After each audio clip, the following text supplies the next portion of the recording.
What's going on, everybody? It's Thomas, and we're doing something a little bit different today. And we've got my little blue blocker glasses on just because I've been staring at the screen a lot today. Doing this in portrait mode, which is different. Anyway, so figured today was originally going to be a very detailed video breaking down the most recent series, the How to Stay Lean series. However, upon reading a lot of the comments, I realized that a lot of people are just hungry for something a little bit more introductory, something a little bit more basic surrounding, I don't know, what's kind of evolved in the way of intermittent fasting and how to go about doing intermittent fasting in the first place. So this video is going to be a little bit different in that sense. It's going to be basic, and I'm kind of known for going in depth. Now, don't be fooled. A lot of this is still going to end up going in depth ultimately, but I wanted to be able to make it basic so that people can just pick up on the tips, pick up what they need to run with, and just run away. Okay, you don't need to be watching my videos every single day. What you need to be able to do is grab a tidbit of information and rock and roll. So yes, some of this might be basic, some of this might be repeated from videos that you've seen over the years, but I think it's going to be helpful for people, and it's going to be nice for people to see it in a live format so they don't think that I'm just, throwing a bunch of big words around. I'm trying to make this as simple and awesome as possible. Okay, so the first thing I want to start off with is, what is intermittent fasting in a nutshell? Okay, because if you're starting this and someone asks you, well, what is this that you're doing? What is this that you're taking part in? It's easy for you to tell them. Intermittent fasting is not a diet. It is a meal timing system, period. Okay? It plugs and plays with any form of protocol you are doing. If you are vegan, vegetarian, carnivore, whatever, you can plug intermittent fasting in. All it is a consolidation or time-restricted feeding. That's all it is. So you're taking a period of time in which you are not eating and a period of time in which you are. Anything above and beyond that is more advanced mechanisms, right? Things that we do throw into the mix. So anyhow, that's just getting that out of the way. Simple example is, yes, I'm going to fast for 16 hours and then I'm going to break my fast and I'm going to eat for a consolidated amount of time in that 8-hour window. Okay, plain and simple. That's all there is to it. Let's touch on benefits really quick because I just need to highlight this stuff. Okay, the three big benefits that we're talking about here. One is mental. Okay, anytime we have a reallocation of resources in the body, a lot of times it goes to the brain. Okay, from an evolutionary standpoint, it makes perfect sense. Okay, our brain is our strongest tool when it comes down to survival. Our brain is what really allows us to be superior when it comes down to surviving. Some animals have brawn, some animals have big giant teeth. We have big brains, okay? So our bodies have very cool capabilities of reallocating resources to our brains, okay? So the biggest reason that a lot of people in Silicon Valley and all this stuff decide to start fasting is because they get a very big cognitive benefit. It's simple. What happens is you have what is called peripheral insulin resistance. Okay, now this is a fun thing that you can throw around and tell people. What actually happens is the cells within your body itself start becoming a little bit resistant to carbohydrates. Yeah, that's right. They don't use them as well because they don't need them as much. And it shuttles them to the brain. So you end up with a surge of, yes, believe it or not, glucose in the brain to some degree, which at first glance sounds crazy. Why do we want carbohydrates to go to the brain? Well, because the carbohydrates are still fueling the brain, even through longer fasts. Okay, we don't just magically start running on fat. It's not that simple. The brain uses glucose. And what happens is the cells in the body say, hey, I can start using fat so I can reprioritize the glucose to go to the brain. It's pretty cool. I do want to make sure anyone watching, comment where you're watching from, by the way, because I will come back through later and answer some questions. Okay, then there's, of course, the physical piece. The physical piece is sort of the obvious one, okay? We're intermittent fasting. We're going to have this period of time in which our body is going to start utilizing stores from another area. Okay, it's going to start tapping into fat. Yes, okay, and I know a lot of people out there will naysay that, and they'll say that's not exactly how it works. It starts breaking down muscle. Look, if you're in a caloric deficit, your body will break down tissue in general, fat, muscle, whatever. But given the fact that you are in a fasted state and you have specific hormonal advantages at this point in time, your body actually preserves muscle. And we'll talk a little bit more about that as this goes on. But your body is going to truly try to utilize fat. Okay, 9 calories in a gram of fat versus 4 calories in a gram of carbohydrates. You tell me why, from any efficiency standpoint, your body would want to be utilizing muscle or carbohydrates. Muscle is going to only yield 4 calories per gram, whereas fat's going to yield 9 calories per gram. Kind of makes sense, right? Your body's going to go with whatever is the most energy dense because that's going to give it the most fuel, okay?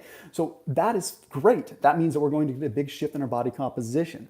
Now, lots of ways to talk about that, lots of directions we can go, and we'll talk about training, we'll talk about this. Some of the things we're going to cover, we're going to talk about how long you should fast, we're going to talk about how you should start your fast, we're going to talk about what you can consume during a fast, what you should break your fast with, what drinks are good to go during a fast and which ones are not.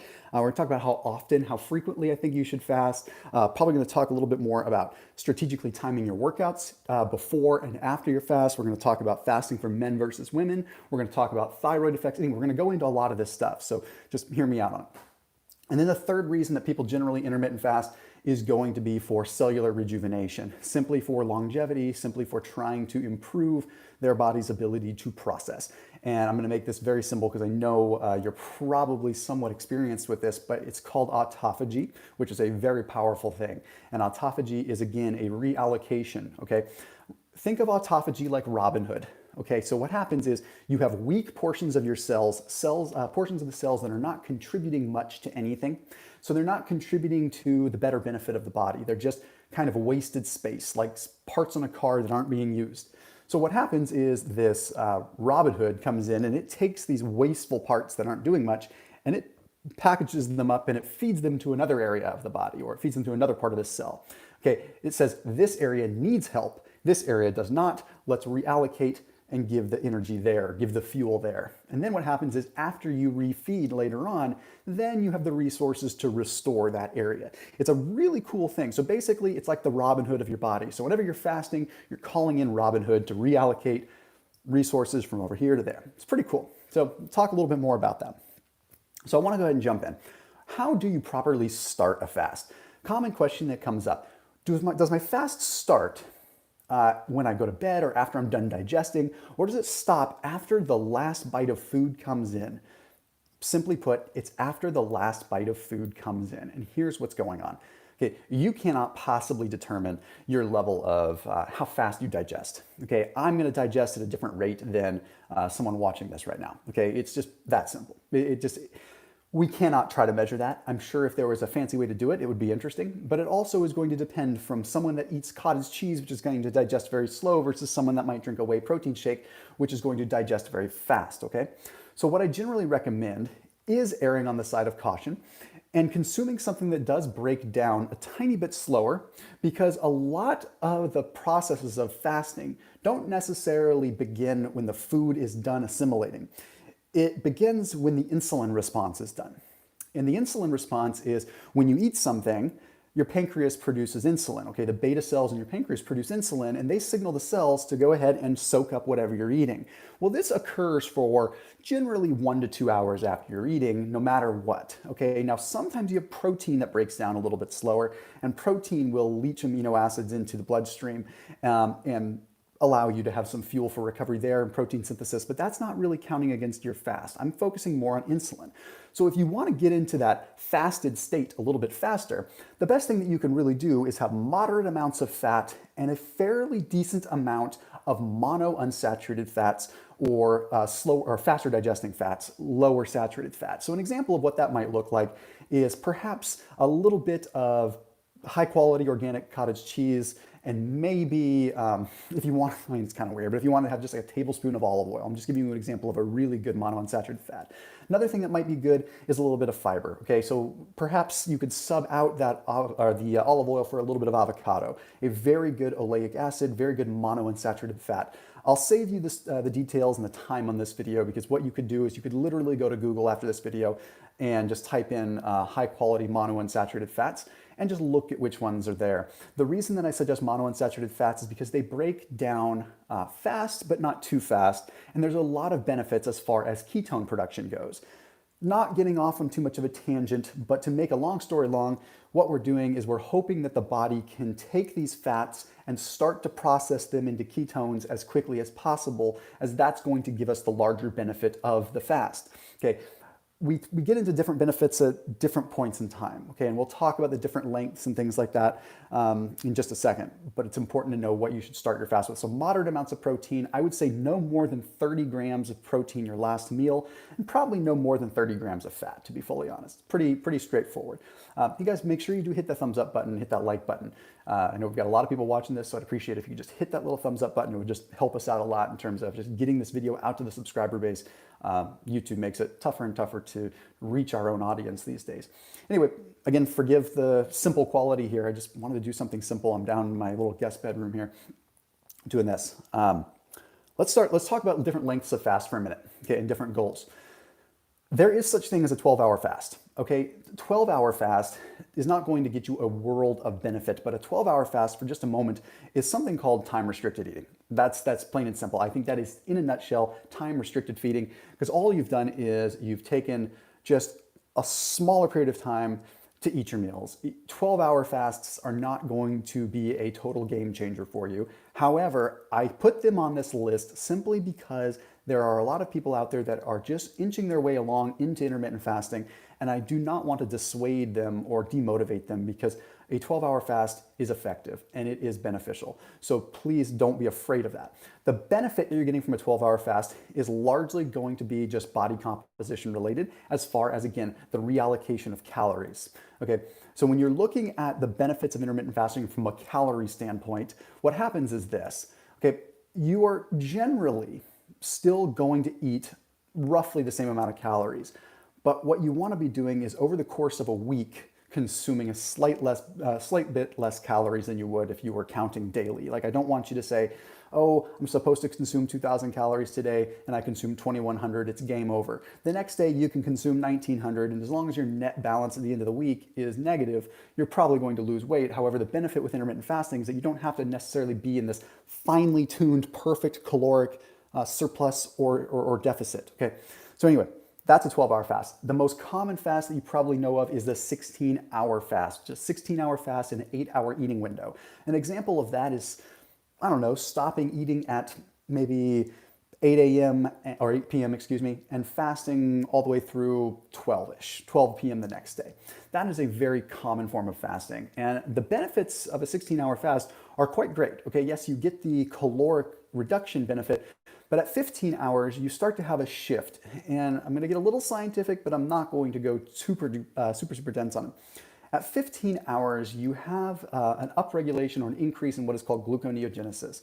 That means instead of your body burning carbohydrates for fuel at this point in time, your body tends to start to pull it from different energy sources that are usually protein related. Hear me out on this. And it transforms them through a process called gluconeogenesis into glucose. Does this mean that you're breaking down muscle? No, not necessarily, okay? It just means instead of running on glucose for glucose, it runs on protein for glucose. There's still a separate fat burning process occurring separate and apart from this. It doesn't mean that you're burning muscle and not burning fat. My point in saying this is a metabolically expensive process.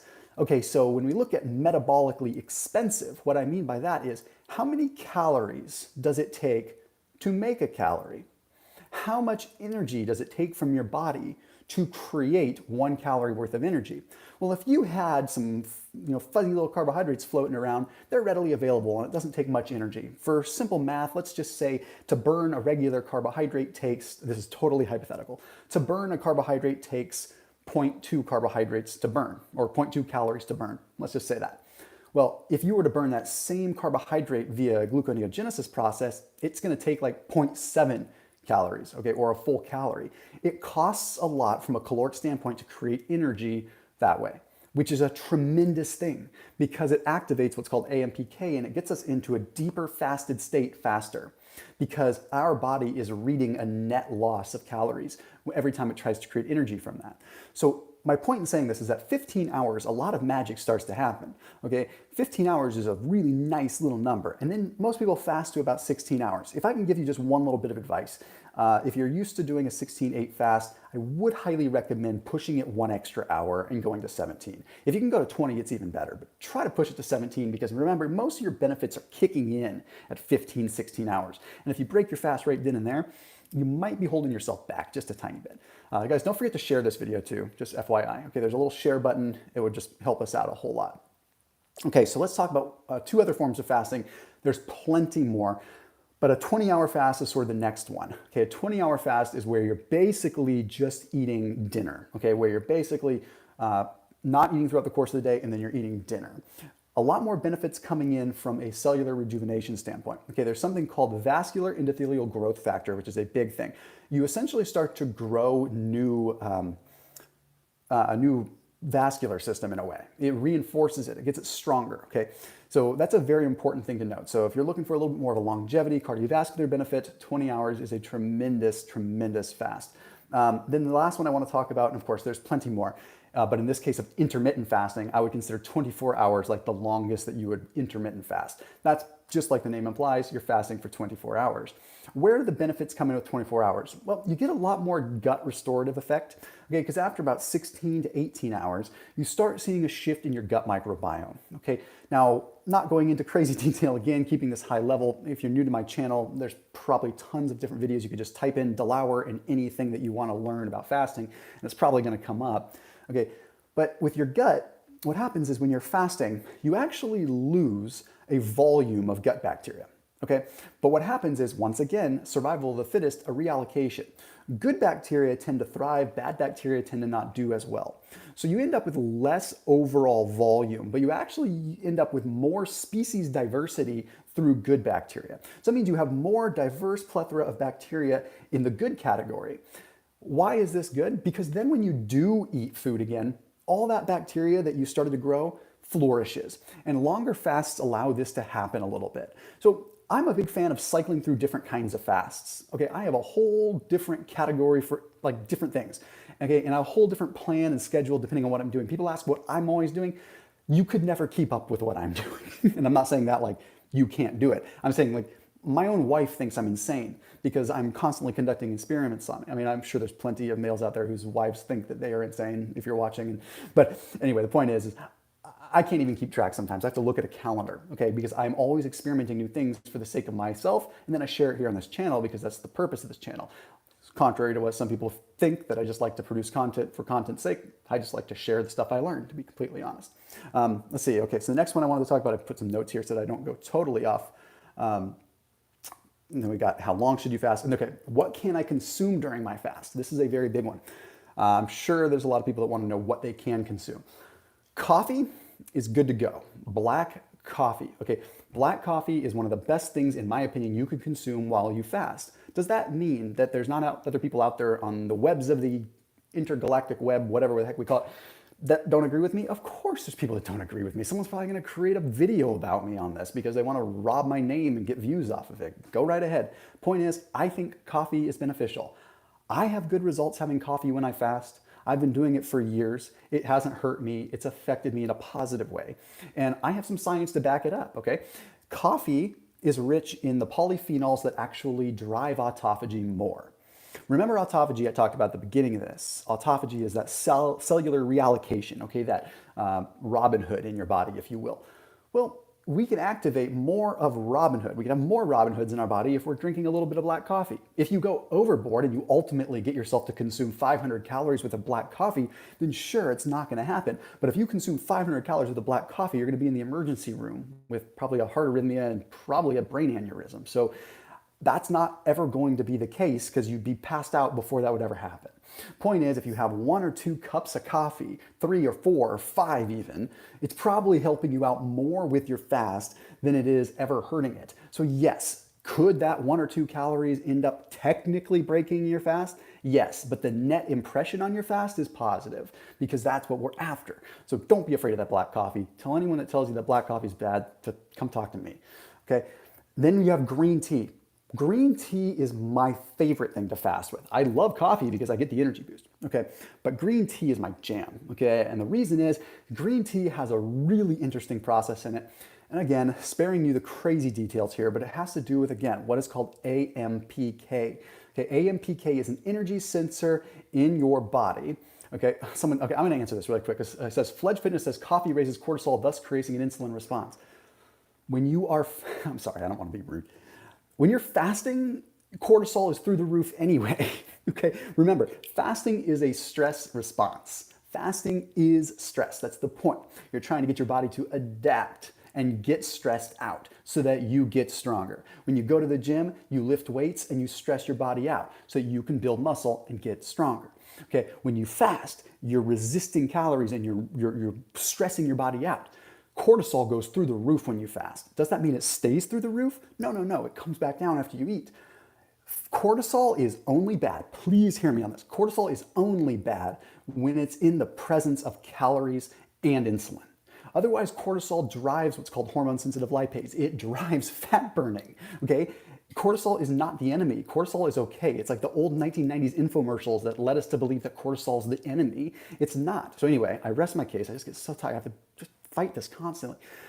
Point is, if it doesn't work for you, it doesn't work for you. But green tea, okay, so get this big activation of AMPK, which means it's just putting you into a fasted state a little bit sooner. So AMPK is what I like to consider a fuel gauge in the body, okay? It's a fuel gauge, but it's more so a fuel sensor that communicates with your brain. So when AMPK is triggered on, it's like the fuel light went on in your car, okay, telling you need to get gas, okay? So that, sorry, I said something to pop up there, distracting. So that fuel light tells the brain, uh-oh, this guy doesn't have food. So he needs to start burning stored fat, okay? That is what we want. We want that fuel light to come on. It's a weird thing, but we actually do, okay? If that fuel light doesn't come on, the brain isn't sending the signal to activate fat burning processes. Green tea elevates AMPK very high. So what do? I usually alternate my fasting days where one day I'll do coffee, another day I'll do green tea. Coffee, green tea, coffee, green tea. Why? Because they're different feelings, different effects. Green tea has theanine in it, which helps me feel calm, which is great when you're fasting because it's very easy to have a lot of energy. Anyway, so I don't want to go into too much detail in there. Point is, coffee, that stuff's all good. Artificial sweeteners, please be careful.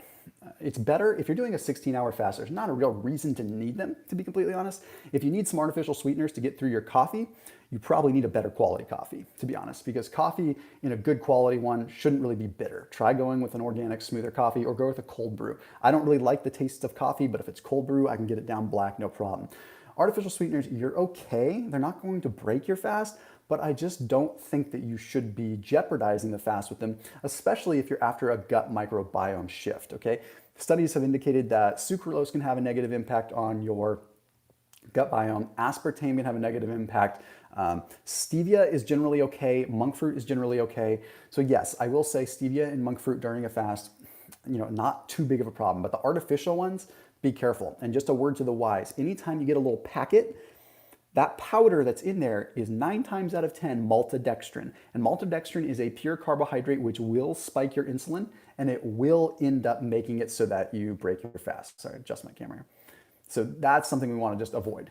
Now, another thing that we can look at is going to be any kind of creamers or anything like that. I do not recommend that you have any kind of creamer, okay, simply because the creamers are going to have calories that are going to break that fast. So please, please, please try to stay away from that. Try to stay away from almond milk. Keep it simple, okay? Lemon, lime, that's totally fine if you wanted to add that into some water. Apple cider vinegar is good to go. And again, it comes back down to, once again, that AMPK activation. But here's what's really cool. Sorry, I haven't been able to cut my hair here in California because barbershops are still closed.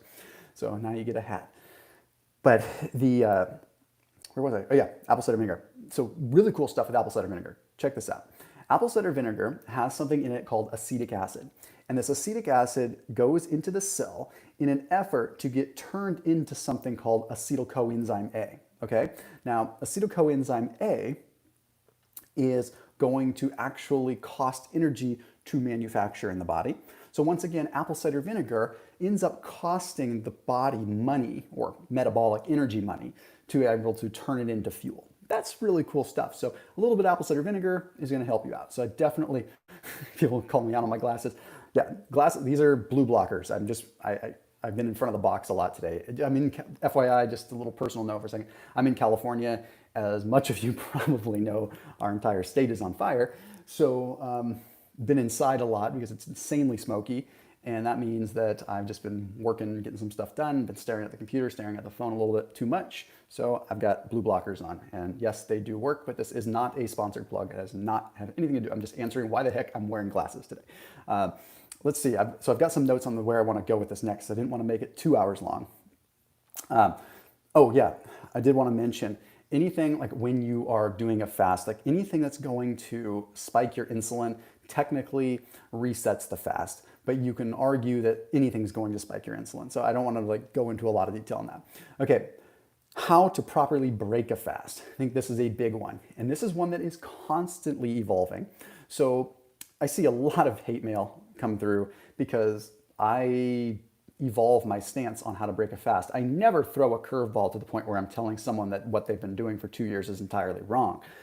I constantly try to evolve my, or should I say fine tune the way that I break a fast. Okay, you can very easily say that I overcomplicate things, and a lot of times I do, but I'm not trying to overcomplicate them to confuse you. I'm trying to constantly make myself better. And this channel is a reflection of sort of my journey to take the people that want to be better along with me to constantly make themselves better, because that's the purpose of science, is to challenge your own hypothesis and to get better all the time. Okay, so I want to get better. I want to make sure that I'm fasting properly.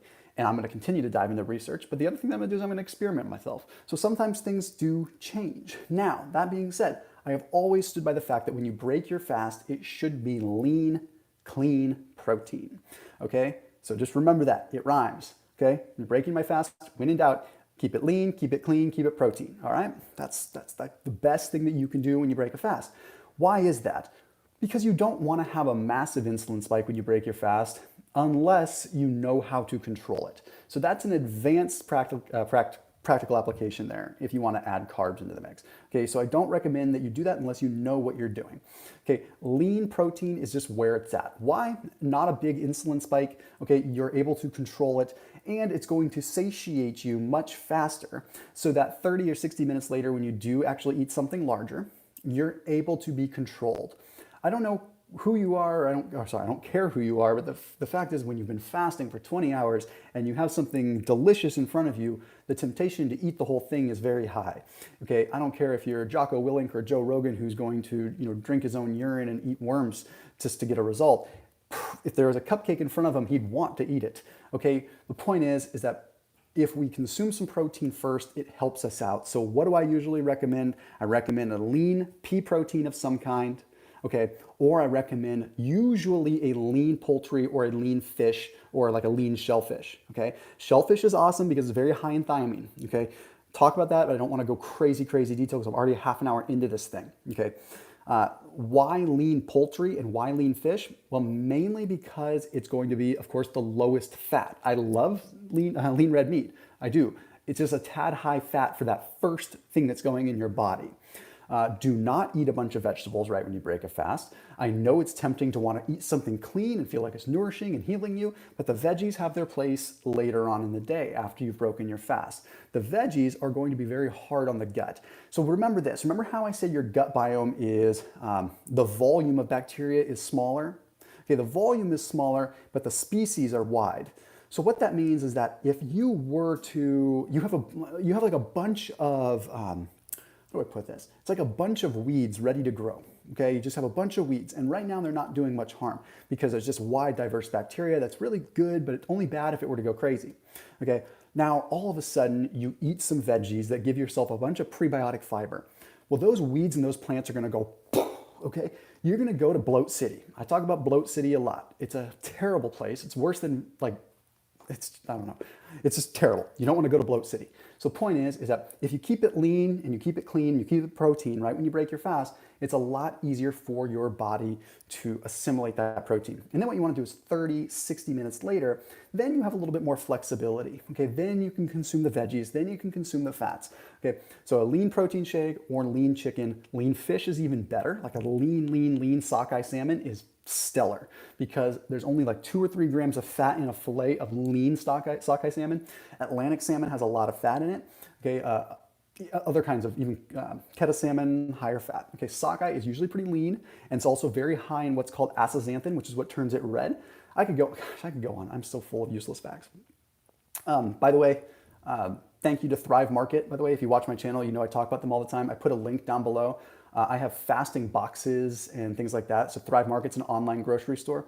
So I have things that I typically eat during my fasting period in those fasting boxes, but I get a lot of my groceries and my pantry items and stuff from Thrive Market. So there's a link down below. They're an online membership-based like grocery delivery service, so you don't have to go to the grocery store, especially when it's weird and crazy right now.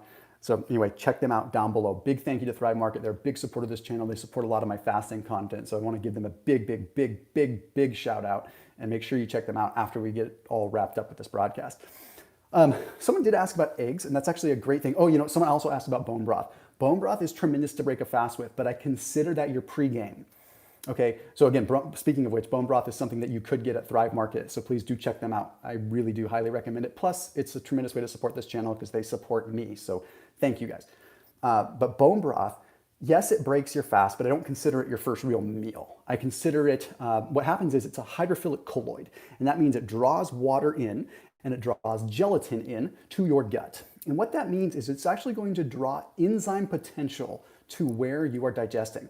So if you were to consume some bone broth first, it actually hydrates the mucosal layer, helps restore the villi in the gut, and then when you do eat protein, you have less risk of lipopolysaccharides and less risk of potential contamination from the gut biome leaking into the bloodstream. Long story short, it's very effective, but it's not always something that people want to do. Another thing you could do is even just a little bit of veggie broth. I know it's not bone broth, doesn't have as much gelatin, but it does make it so that you can at least get the digestive process kick-started. And I do recommend that you actually have like a tablespoon of apple cider vinegar shortly after consuming whatever your breakfast meal is. Let's see, okay, moving into, well, the next meal, what you'd want to do, just by the way, after you have your protein, that's when you'd want to go ahead and you want to increase your fats. Okay, I do recommend keeping your carbohydrate count pretty low the first 1 or 2 meals after a fast. And the reason behind that is simple. When you're 14, 15, 16 hours into a fast, no matter which way you look at it, your body is starting to upregulate ketone production. That means that you're getting a huge benefit from a cellular signaling process. Okay, ketones are not just a fuel, they're a signaling device, and they offer a load of benefits when it comes to helping your brain, when it comes to helping cells recycle and recover, when it comes down to what's called gene expression. Again, not to go into crazy detail, but it's effective at helping your genes sort of unlock their potential so you can recover and restore.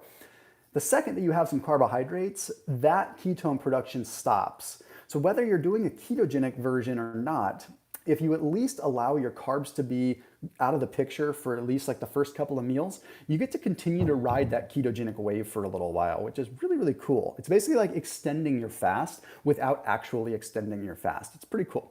Anyhow, next up, how often should I fast? Now, this all depends on how new you are to fasting. I see a lot of people when they're brand new to fasting, fast every single dang day. And when you're first new to it, there's not a whole lot that can go wrong with that. I mean, you're going to put yourself into a stark contrast of calories, where your body is adjusted to 3,000 calories, and all of a sudden, just by nature of the beast, you're consuming 1,500. It would be weird if you didn't lose weight. But the hard part is you get 20, 30, 40 pounds into your weight loss, and then all of a sudden you stop. And then what other variable do you really have? You've already restricted calories, half of what they were before. You're fasting every day. What do? What else can you do? Start running on the treadmill for 2 hours a day in addition to that? And what else do you do? Then you start doing 2-day fasts and 3-day fasts and 4-day fasts and 5-day fasts once a month? I just don't recommend that. I don't like the trajectory that that puts you on. Intermittent fasting is implied to be intermittent. Okay, if it was about the time in which we were eating, it would be called intermittent eating. It's intermittent fasting because you are intermittently fasting. It doesn't mean that you're daily fasting. So what I would recommend is right now, because I know that if you're watching this video, you may have jumped into intermittent fasting and might have started doing 16-hour fasts every day. I know it's a tremendous lifestyle to skip breakfast, but take a couple days out of the week and just replace, instead of not eating breakfast, have bulletproof coffee. Have coffee with a little bit of butter and a little bit of ghee 2 or 3 days a week. Because what that'll do is that technically makes it so you're not fasting, but it does make it so that at least you're having calories in the morning, so you're not going to put yourself into that huge deficit. Okay, the benefit, let this stick with you guys. If you don't have a piece of paper, maybe you should get one, or maybe you should type this into your phone or something, okay, because this is very important. The benefits of intermittent fasting come because they are purely a sporadic and spontaneous caloric restriction. Let me say that one more time. Intermittent fasting is beneficial because of the spontaneous and the sporadic caloric restriction.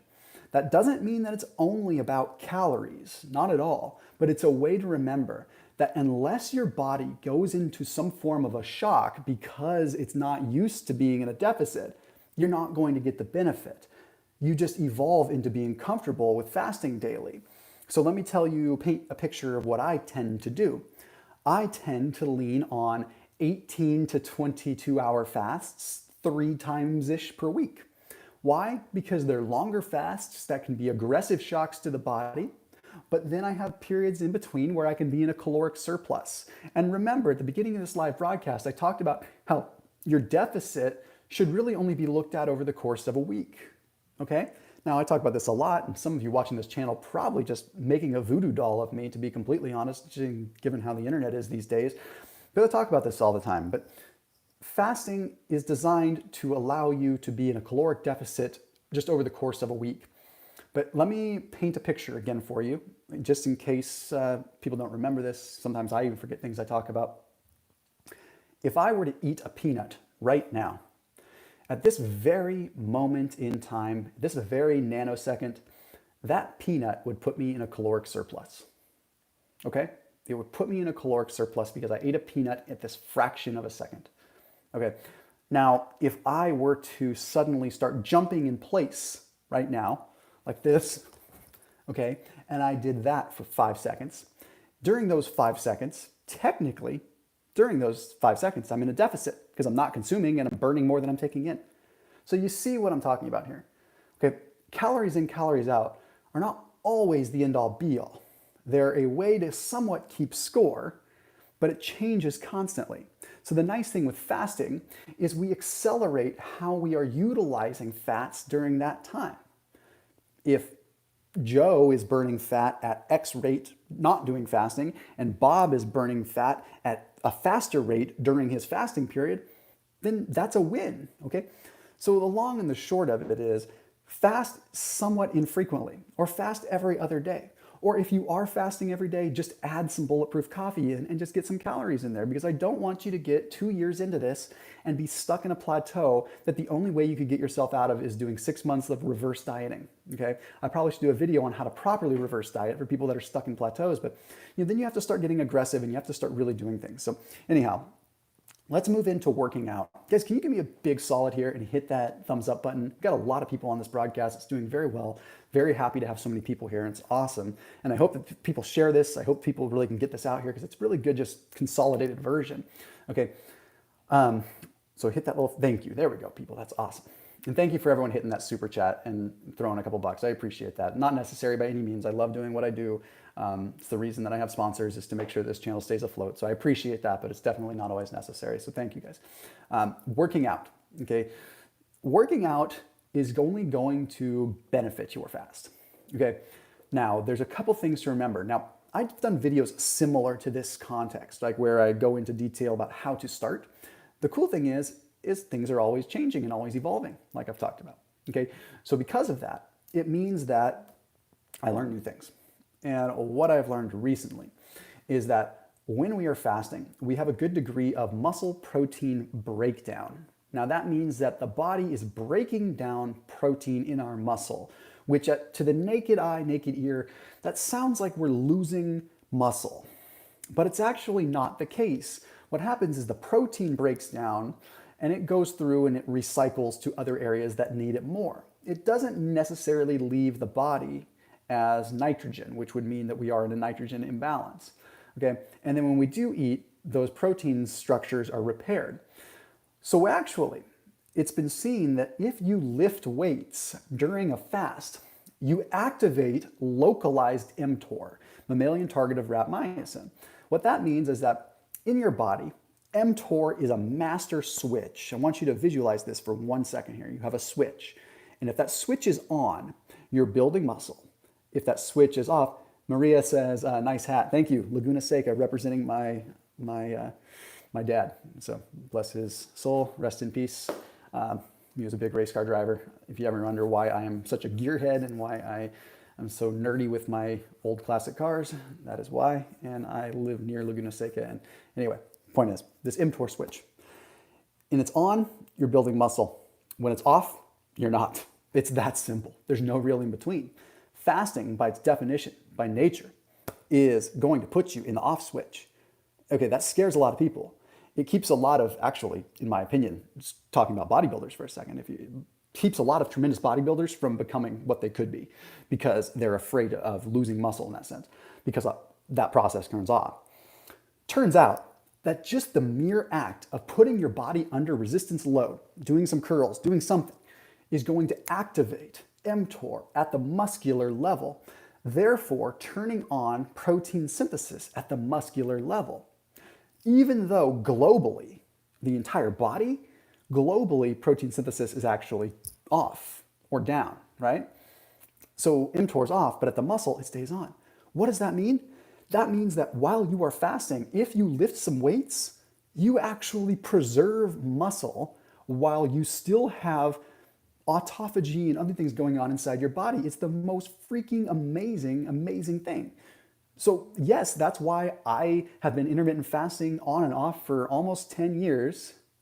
And yes, I've lost muscle compared to where I was when I was fitness modeling, but I wanted to because I don't want to be 195, 200 pounds anymore. I like being 180 and being athletic. I don't lose muscle because I make sure that I consume enough in my eating period. And I use my fasting period for the proper restructuring and proper reallocation of nutrients, proper reallocation of protein breakdown versus muscle protein synthesis, and that delicate balance, okay? So very important you know that. And that means that when you are working out during your fast, you're going to get more benefit out of some resistance training from a muscle sparing perspective, but your body is utilizing fats. So you might as well go for a walk and burn some fat. I mean, if your goal is not to preserve muscle, which I highly recommend that everyone watching this video has a goal of preserving muscle, because that is your metabolic driver. But if that's really not a focus for you at all, you're just like, I just got to get this fat off of me, period. A slow walk is going to be greatly beneficial for you. And then jumping into one other thing, high intensity interval training can be very, very effective for you. But what I've learned recently is that high intensity interval training really does need some calories afterwards. So I tend to do my high intensity interval training towards the end of a fast, if that's the case, okay? So if that means I'm gonna break my fast at 12, I might do high intensity interval training at closer to 11.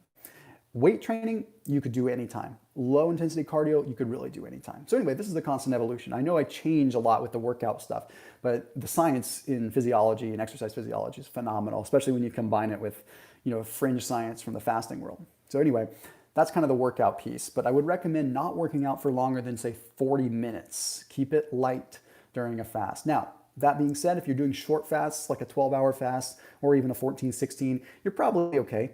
And then that begs the question, do you need to eat right after your workout? Plenty of science that demonstrates you don't need to eat right after your workout. In fact, protein synthesis stays elevated for 72 hours after a workout. Remember, it's not just about insulin and absorbing protein. It's about the metabolic switch. And if a good resistance training workout is done, you're going to have that metabolic switch that's going to allow you to be able to get that benefit and absorb that protein later on. Let's go ahead and next one. Are there different types of fasting? And this is important that I note because some people enjoy more extreme fasting, which I don't really want to go into a lot of detail on this video since it's relatively introductory and getting started based. There's something called dry fasting, which is where people do not drink water during their fast. I've done it a number of times. I find it effective for various things, but also pretty intense. And remember, this video is for informational purposes only. I'm not a doctor. I'm some dude on the internet. That's it. Okay, so I have videos on dry fasting. I would just recommend you go there because there's a lot more science and I don't want to give you any like spare basic random details here. Rather you get the full effect. Other kinds of fasting, there's what is called broth fasting, where people just consume bone broth. Different benefit there, okay? And then of course there's water fasting, where you just only consume water, okay? Where you're not consuming any coffee, anything like that, okay? What about some supplements and things like that that you should or shouldn't take during a fast? I'm sure this is something that people want to know. Someone says, thank you for being the best some dude on the internet. Appreciate that. That's what I try to be. I don't want to be a doctor, definitely not what I want to be. I want to actually be able to speak the truth.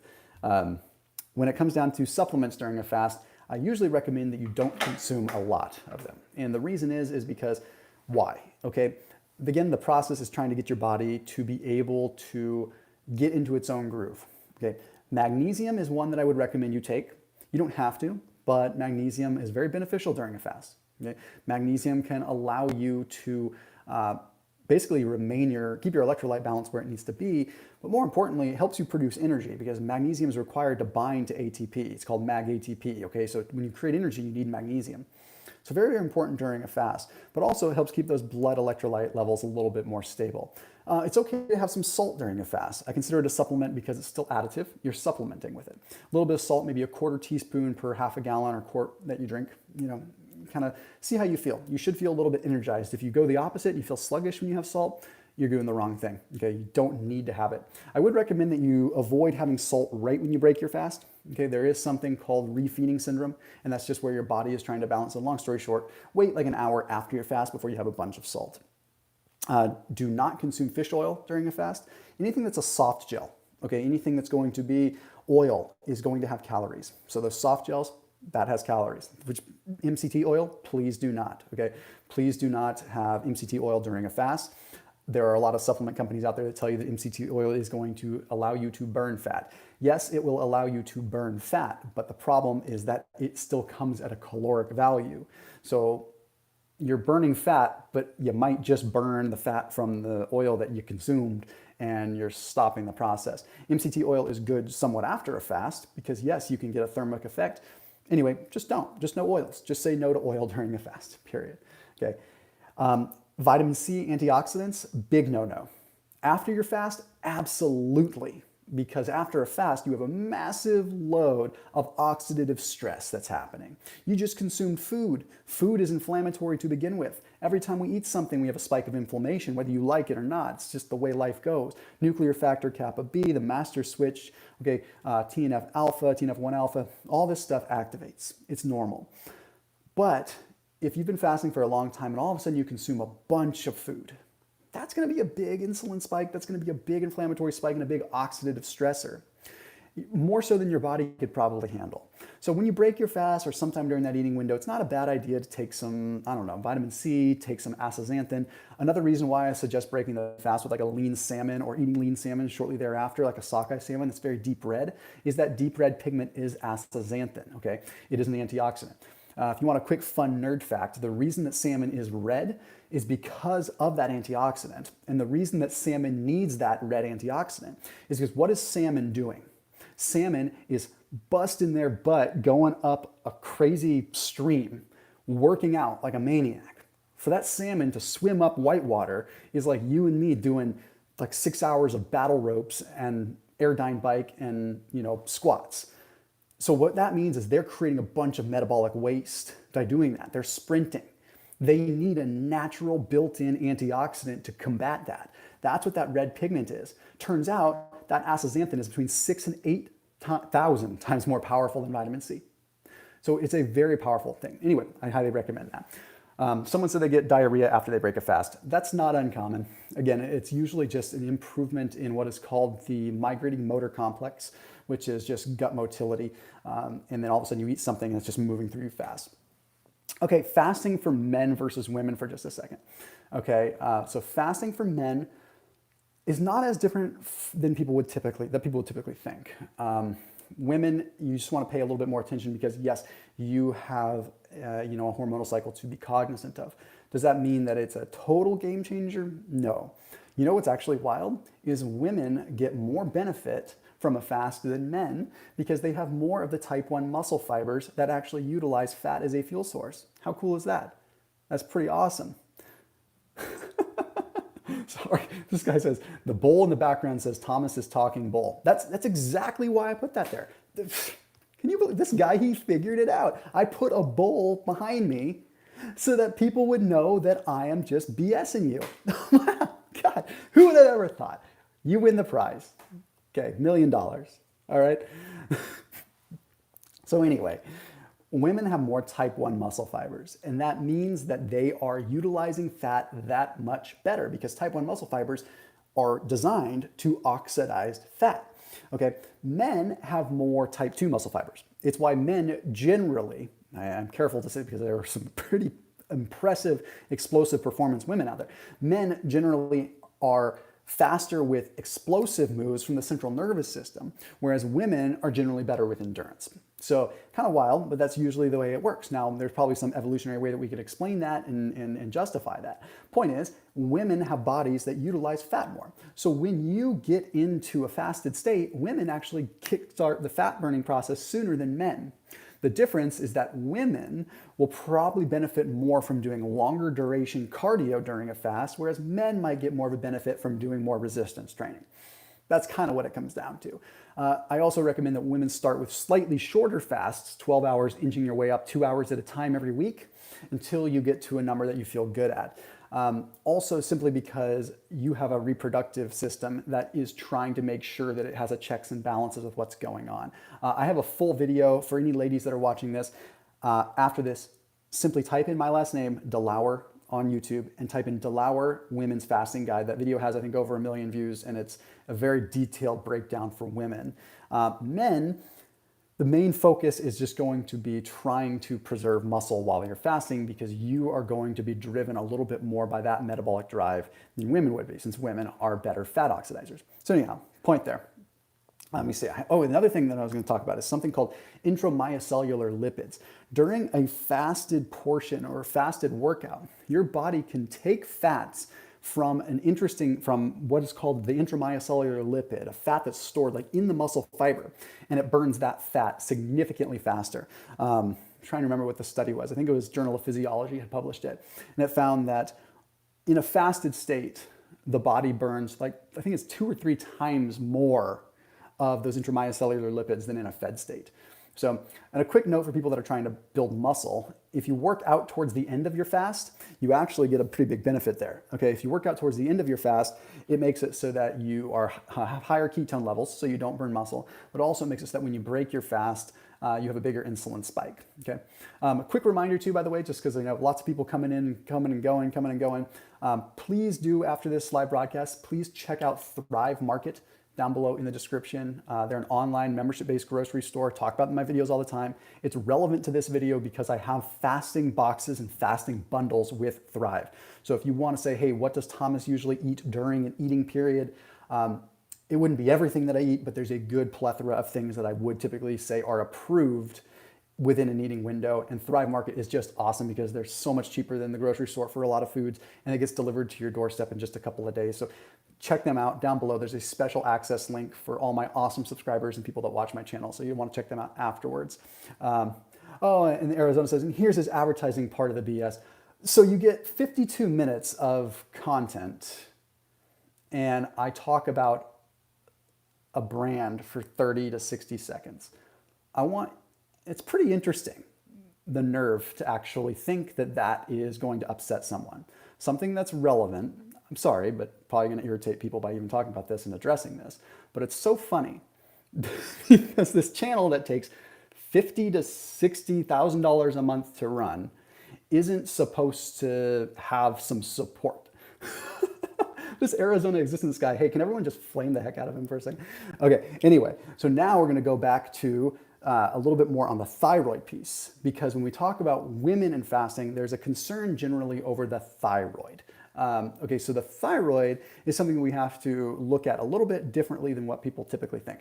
When you look at the thyroid, you think, okay, the thyroid is slowing down. That means my metabolism is slowing down.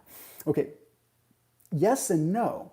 Okay, an underactive thyroid to an extreme level is bad, but if you're in a fasted state, yes, your thyroid levels are going to drop. But that doesn't mean that you're really having a slow metabolism. Okay, if you had a fast metabolism all the time, it wouldn't be a good thing. It would mean that your body is going to rev up and break down muscle a lot too. Okay, your body is supposed to throttle and slow down when you're fasting. So if you were to go and get your thyroid levels checked during a fast, there's a chance they'd be low. Yes, that's true. But also remember that just to metabolize carbohydrates alone, your body has to upregulate thyroid production. So the reason I bring this up is because when you talk about men and women during a fast, it's one of the most common concerns that women have. Women are more prone to hypothyroidism. I don't know if it's because of a metabolic thing or if it has more to do with the fact that from an autoimmune standpoint, they might be more susceptible. I don't want to speak out of turn because I'm not a physician and I didn't go to school for this. I didn't go to school for endocrinology and I don't want to give the wrong advice, but I can tell you what I see time and time again upon my own research and myself having a wife that has autoimmune disease. I get it, okay? Another thing that I want to touch on really quick is just the stem cell piece. I forgot to mention it with the longer term fast. If you are concerned or you're trying to rehab an injury, intermittent fasting can actually be beneficial, as there have been some studies that show that you can actually replenish some stem cells or create more stem cells. So just something to know there. One of the things that I want to kind of wrap up with, because it's only going to let me go for an hour here anyway, or that's all I've got today, is going to be the muscle loss piece for men and women really quick, and then I'll come back to a couple things and answer some questions. Muscle loss is not that much of a concern with regular intermittent fasting. Muscle loss definitely becomes a concern when you are doing extreme fasting, or I shouldn't even say extreme because it's not that extreme, longer than 24 hours. You just have to remember that when you break your fast, when you're eating, you need to be able to consume food. And you need to be able to consume enough to restore muscle, period, okay? So anyway, I appreciate everyone saying what they said about the whole hater thing. It's hard not to see that stuff, but you're going to see it. And that one particularly, it just mind boggles me when people don't understand the economics of YouTube. I'm not here asking anyone pay to be here. I'm just, yes, I shout out brands that I use that are on brand. Let's open this up to some questions for a little bit and let's go ahead and have some fun. Man, already questions coming in. Okay. I have a problem with nausea and vomiting on my lengthy fasts. What should I do to avoid these issues? I find that sometimes if I have green tea during a fast, I get nauseous. So if you're doing that, you might want to cut that out. I would also recommend consuming a little bit of magnesium, as that can help. Another thing that you might want to try is glutamine. Glutamine, some will say during a fast isn't that good, but I'm okay with it. It's just not something you want to be having a bunch of. Sometimes it has to do with just the gut mucosal layer. Someone says, I break my fast with protein powder, but I get bloated immediately. Why is that? It has to do with just a lesser amount of gastric juices. I would try having a small amount, just a couple ounces of bone broth, and then let that settle, and then have a glass of water with maybe some apple cider vinegar before you eat. And that might help quite a bit just by getting the gastric juices going.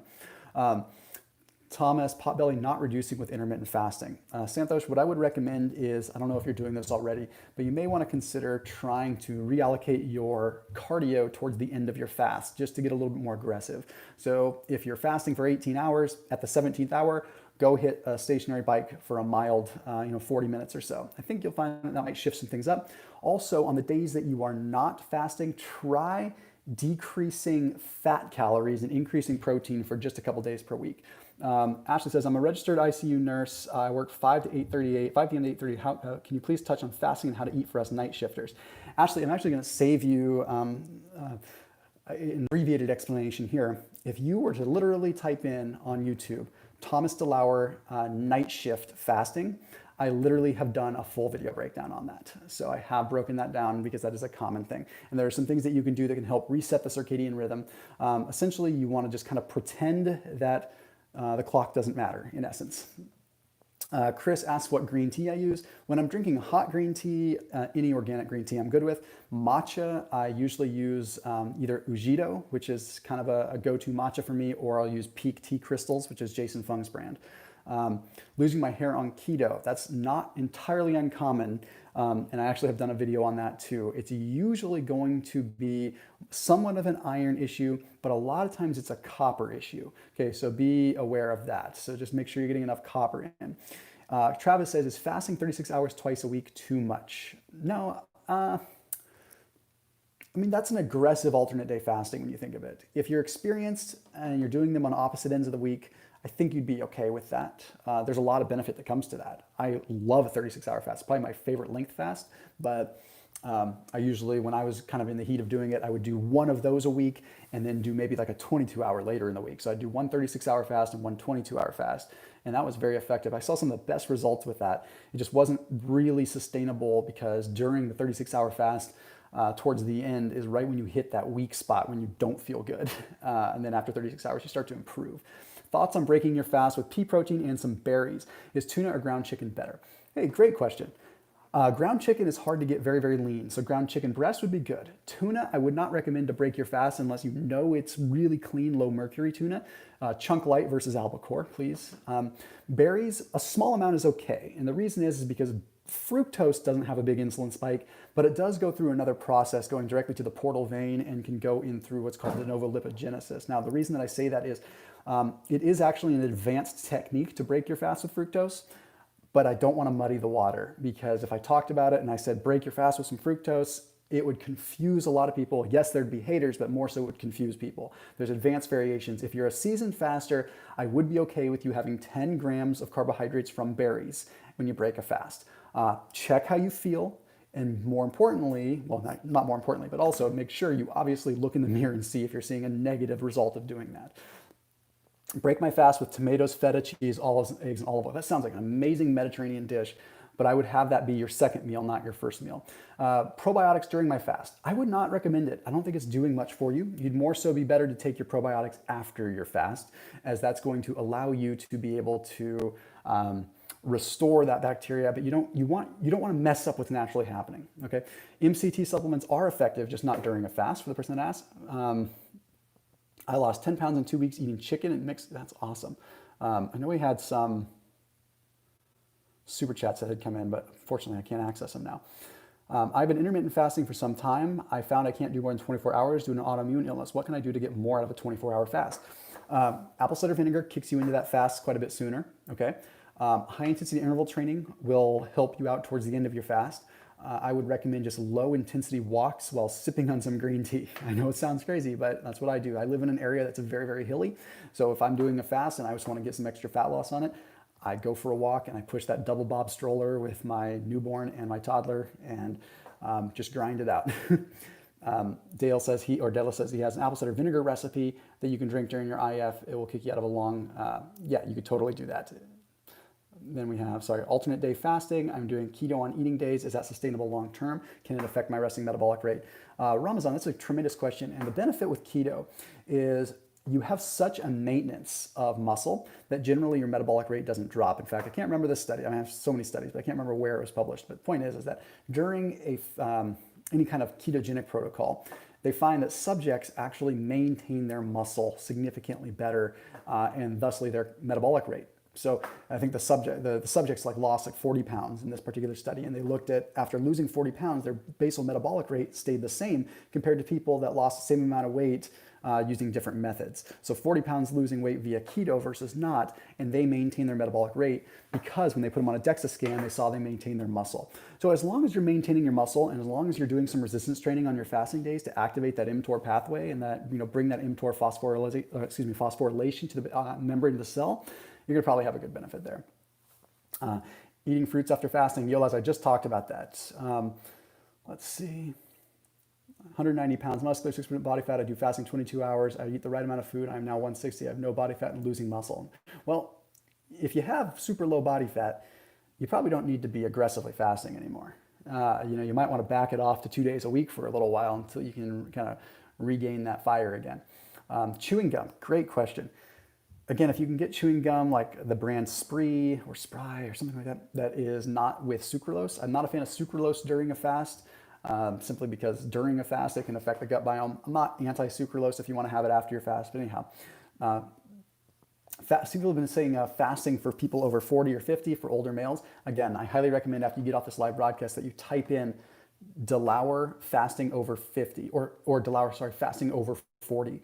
It'll probably pop up. Again, it's another video that's got over 1 million views. So really good one. I highly recommend it. OMAD, I'm not the biggest fan of OMAD. I would love to do a collaboration with Ted Neiman, by the way. Not a big fan of OMAD because I feel like it forces you to be able to try to stuff all your calories into one meal, which can be a problem. So guys, I got to go jump off. I can tell that my kiddo's up from the nap and gotta go help out the wifey because it's Sunday and I don't want to leave her hanging too much. Anyhow, you guys are super awesome. One quick reminder, if you can, just please do hit the link down below to check out Thrive Market. But also, if you haven't already, there's a link to subscribe to my email list too, just on my website. I don't spam my email list. My email list is literally just to let you know when new videos come out, since YouTube does not, but also just to keep you updated, give you, updates on product discounts and things like that, just because I literally work with like the same 8 to 10 brands. And always try to bring good deals to people and stuff like that when it comes down to this whole category. So anyway, check out my email list down below, but also just check out Thrive Market, at least give them a shot, see what you think. As always, thank you all so much. I have an awesome video coming out tomorrow. Don't forget to smash that like button, that thumbs up button, and then don't forget to check out the series, the Stay Lean Year Round series, which is linked down below in the description as well, which was a full 4-day series on nutrition, exercise, recovery, and supplementation. You won't want to miss it. Check it out down below in the description. There's a full playlist. You guys are awesome. I'll see you all very soon.